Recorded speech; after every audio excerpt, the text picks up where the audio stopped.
China जो है वो गलवान घाटी से पीछे हटने को तैयार नहीं है। उसका कहना है कि हम एक ही शर्त पर पीछे हटेंगे जब भारत अपनी सड़क निर्माण कार्य को पीछे रोकेगा।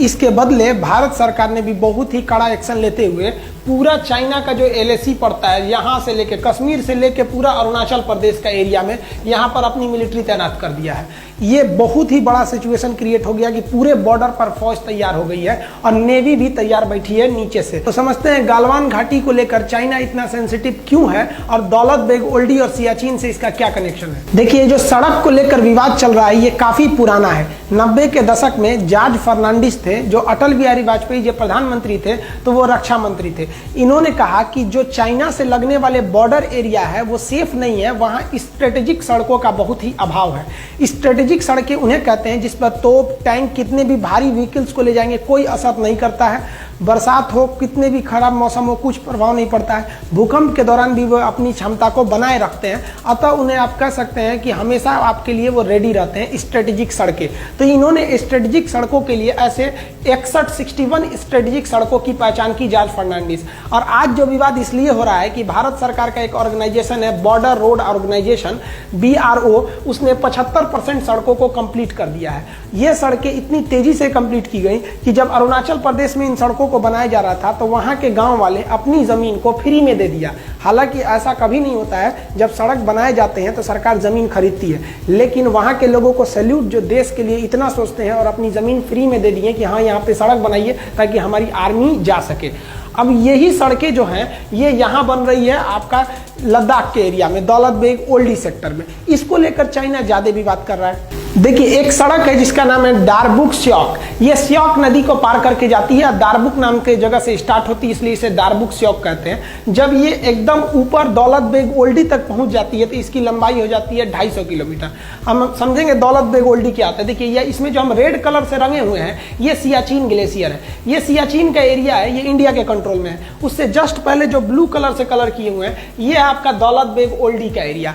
ये दोनों जरूरी है। सियाचिन ग्लेशियर दुनिया का सबसे ऊंचा युद्ध का मैदान है, तो वहीं दौलत बेग ओल्डी भारत या कह लीजिए तो दुनिया के सबसे बड़े युद्ध के मैदानों में से एक है। किंतु यहाँ पर एयरपोर्ट है, एयरफोर्स रहती है, तो ये हमको यहाँ पर तो फौज दुनिया में ये सबसे ऊंची बैठ गई और यहाँ पर आप कह लीजिए तो एयरफोर्स भी बहुत ही ऊंचाई पे बैठ गई। अब यहाँ से नीचे चाइना गलवान घाटी में अगर खड़ा रहता है तो चुपचाप वहां से बम मार दीजिएगा तो मर जाएगा। वहां से 9 किलोमीटर की डिस्टेंस पे, ज्यादा दूरी वहां पे नहीं है। हाइट की वजह से चाइना को यहाँ बहुत ज्यादा घाटा लगेगा, लेकिन ये सड़क उसमें बहुत ज्यादा भारतीयों को एडवांटेज देती है। तो ये रेड वाला आपका एरिया हो गया सियाचिन और ये ब्लू वाला हो गया आपका दौलत बेग ओल्डी। ये जो सड़क जा रही है आपको, इस सड़क का ही नाम है दारबुक स्योक। ये स्योक नदी को पार करके जा रही है।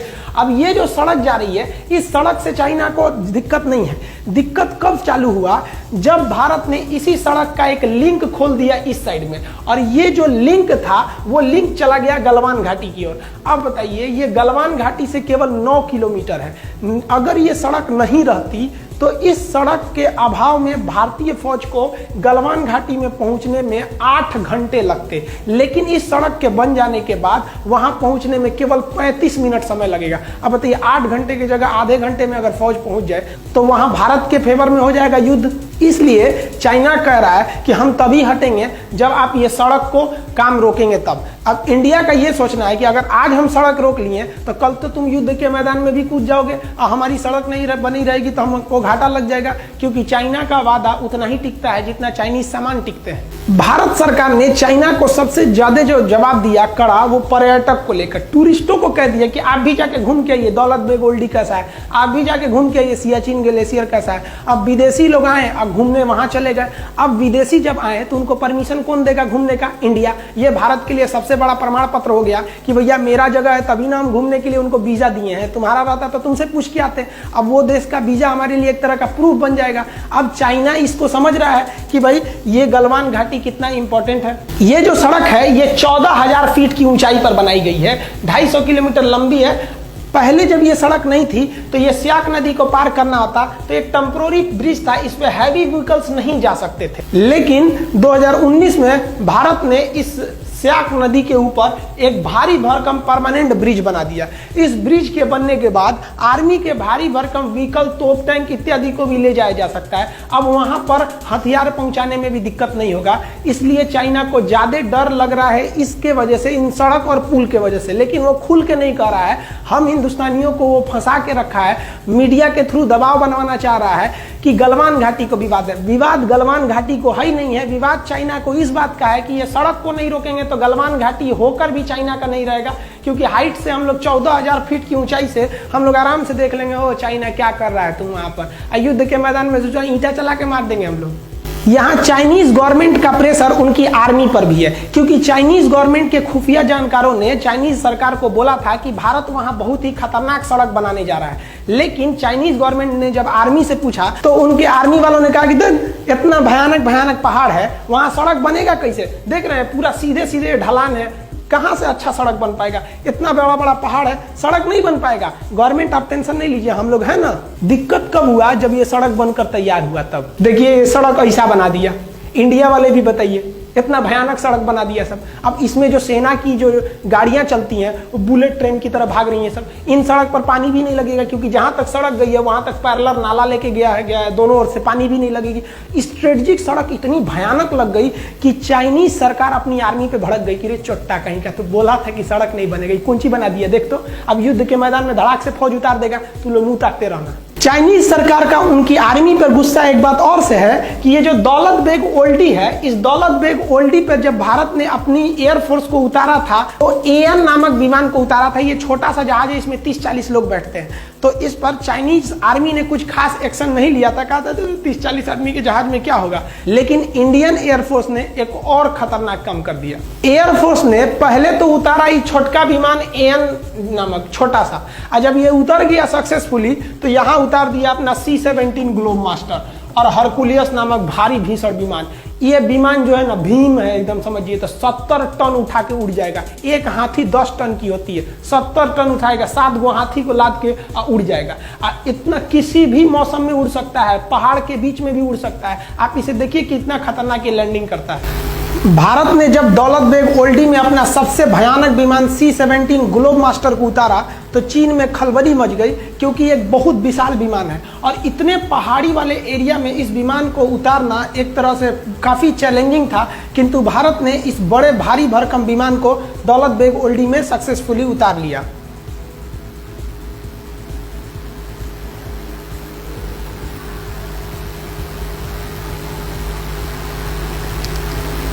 C-17 वर्तमान समय में भारत का सबसे बड़ा परिवहन विमान है। इससे बड़ा अभी वर्तमान में कोई परिवहन विमान उपस्थित नहीं है। चाइना को मेन डर है दौलत बेग ओल्डी में भारतीय एयरफोर्स का जो बेस बनाया गया है अड्डा, वहां से, क्योंकि वो इतनी ऊंचाई पर एयरबेस है कि वहां से विमानों को ऑपरेट करना काफी सिंपल है और उतनी हाइट पर चाइना को पहुंचने में बहुत दिक्कत होगा। और वहां ऑलरेडी इंडियन एयरफोर्स अवेलेबल है।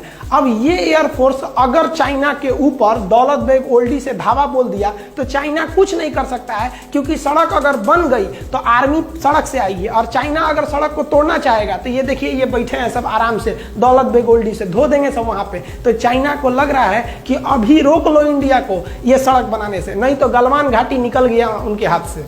चाइना को तो 2 झटका लगा, एक सड़क बनाने से और एक दौलत बेग ओल्डी में उनकी एयरफोर्स जो इंडिया का बन गया है उनसे उनको टेंशन है। उससे भयानक टेंशन उनको आ रहा है अब सियाचिन ग्लेशियर से। ये जो सियाचिन ग्लेशियर है ये दुनिया का सबसे ऊंचा युद्ध का मैदान है और इसी सियाचिन ग्लेशियर के इधर से चाइना एक सड़क ले जा रहा है CPEC, China Pakistan economic corridor. इस सड़क के माध्यम से चाइना चाहता है कि वो भारत का चक्कर न लगा के आए हिंद महासागर से, इधर से ही चला जाए। अब बताइए अगर इधर से इनकी ट्रक सामान जाएगा और भारत से युद्ध करके सोचेंगे उधर से चले जाएं, तो यहाँ हमारा सियाचिन ग्लेशियर है, युद्ध का मैदान दुनिया का सबसे ऊंचा, और यहाँ दौलत बेग ओल्डी में हम अपना हर एक विमान जहाज उतार के देख लिए। और सियाचिन ग्लेशियर में हम लोग ने हेलीकॉप्टर लैंडिंग हर एक चीज को करा दिया। वहाँ हेलीकॉप्टर नहीं उतर सकता था, जहाज नहीं उतर पाती थी सर, लेकिन भारतीय एयरफोर्स ने कर दिया। आप वीडियो में देखिएगा कि कैसे वहाँ लैंडिंग की गई। अब ये चाइना के लिए सरदर्द बना हुआ है, क्योंकि अगर भारत चाहेगा तो इस CPEC को बनने के बाद भी रोक सकता है सियाचिन और दौलतबेग ओल्डी के द्वारा। सियाचिन ग्लेशियर इतना दुर्गम एरिया है कि वहाँ सैनिकों को ऐसे जाना पड़ता है बर्फ में, जैसे मूवी वगैरह में जाते हैं लोग पहाड़ पर, और इतना कठिन जगह पे जाके वो लोग ड्यूटी करते हैं। लेकिन इंडियन एयरफोर्स ने उस सियाचिन ग्लेशियर पे अपना ध्रुव हेलीकॉप्टर उतार दिया, चीता उतार दिया, चेतक उतार दिया, MI हेलीकॉप्टर को बना रहा है, LCH हेलीकॉप्टर को बना रहा है। आप कहेंगे तो एयरफोर्स के जितने भी हेलीकॉप्टर हैं और विमान हैं उनका एक अलग वीडियो बना देंगे। और सियाचिन ग्लेशियर पाकिस्तान के कब्जे में चला गया था 1984 में, कैसे हम लोगों ने ऑपरेशन मेघदूत और ऑपरेशन राजीव द्वारा हम उसे वापस लेके आए थे, इसके लिए हम अलग वीडियो बना देंगे अगर आप कहेंगे तो भारत ने यहां पर अपना जो जहाज उतार दिया, इससे चाइना को एक बहुत बड़ा सरदर्द है कि इधर से जाएगा गलवान घाटी और उधर से जाएगा CPEC सड़क। इस एरिया में छोटे हेलीकॉप्टर को भी उड़ाया जा सकता है और आराम से यहाँ पे ऑपरेट किया जा सकता है। इस वजह से चाइना को यहाँ पर एक ज्योग्राफिकल घाटा लग रहा है हाइट को लेकर, क्योंकि उधर से चाइनीज एयरफोर्स इतनी हाइट पर आएगी जब तक ये लोग हाइट पे पहले से अवेलेबल है वहां पर। भारत सियाचिन ग्लेशियर पर हेलीकॉप्टर भी उतार सकता है, वहां अपनी सैनिकों को रसद सामान सामग्री को हेलीकॉप्टर जैसे चीता, चेतक, ध्रुव जैसे हेलीकॉप्टरों को वहां आराम से उतारा जा सकता है और वहां पर रिफिलिंग तथा रसद सामान इत्यादि को पहुंचाया जा सकता है। ये चाइना के लिए एक बहुत बड़ा थ्रेट साबित होगा, क्योंकि यहाँ हेलीकॉप्टर उतारना बहुत ही बड़ा चैलेंजिंग होता है। आप चारों ओर देखिएगा केवल बर्फ ही दिखाई देगा। साथ ही इंडियन नेवी ने कहा है कि इसका जो ईस्टर्न फ्लीट है यहाँ पर हालात ठीक नहीं है, अतः ईस्टर्न फ्लीट को हम आगे भेजने के लिए दिशा निर्देश दे रहे हैं। अब यहां से इंडियन नेवी भी तैयार बैठी है इधर से जाने के लिए अपने पूरे फ्लीट के साथ, कि अगर कहीं इधर में कोई दिक्कत हो रहा है तो हम यहां चले जाएंगे। इस बार गवर्नमेंट ने सबसे तगड़ा एक्शन लिया है कि तू ससुरा हमको गलवान घाटी में घेरो, हम तैयार बैठे हैं। कहां पर? पूरा यहां से लेकर यहां तक, ऊपर के बॉर्डर पे रेडी बैठे हैं आर्मी से, यहां बैठे हैं हम लोग पूरी तरह से एयरफोर्स को, और नेवी भी इधर तैयार ही बैठी है। आओ अब देखते हैं हम लोग। अब तुम गलवान घाटी ले लो। अगर थोड़ा भी युद्ध हुआ, 10 दिन का भी युद्ध हुआ ना, तो युद्ध किसी के परिणाम में जाने वाला नहीं है, क्योंकि दोनों अब परमाणु संपन्न देश है। तो एक बात तो कंफर्म है कि भारत के लोग चाइनीज सामानों का उपभोग करना पूरी तरह से छोड़ देंगे और चाइना को व्यापार घाटा बहुत ज्यादा लगेगा। चाइना बॉर्डर पर डेली चाइना की ओर से अलग अलग प्रोपेगेंडा को फैलाया जा रहा है। मीडिया में चाइना इस तरह से प्रस्तुत कर रहा है जैसे चाइना 8 किलोमीटर घुस गया है, 10 किलोमीटर घुस गया है। ये आप लोगों के ऊपर दबाव बनाने के लिए बनाया जा रहा है। इंडियन आर्मी वहां पे खाली नहीं बैठी थी कि तुम घुस जाओगे, हम लोग कह देंगे हाँ आइए। इंडियन आर्मी घुसने नहीं देती उन लोग को, लेकिन ये खबर पाकिस्तान और नेपाल के थ्रू इंडिया की ओर भेजा जा रहा है और तरह तरह के साइकोलॉजिकल दबाव बना रहा है। आप भी ये सोच रहे होंगे कि इंडियन आर्मी क्या कर रही थी, ये केवल उनका दबाव है ताकि आप ये सोचकर डर जाइए कि आप चाइना से मुकाबला नहीं कर सकते। ये बात गलत है कि चाइना हमारे ऊपर दबाव बना रहा है या हमारे फौजी उनको घुसने के लिए अंदर जगह दे दिए थे, एकदम गलत है। ये सही है कि स्टैंड ऑफ हुआ है, दोनों आर्मी खड़ी है, लेकिन ये खबर गलत है कि वो हमारा 8 किलोमीटर कब्जा कर लिया है, 6 किलोमीटर कब्जा कर लिया है। ये आपको फेसबुक, व्हाट्सएप इत्यादि के माध्यम से जानबूझकर आप पे दबाव बनाने के लिए किया जा रहा है। इंडियन आर्मी पूरी तरह स्टिक है।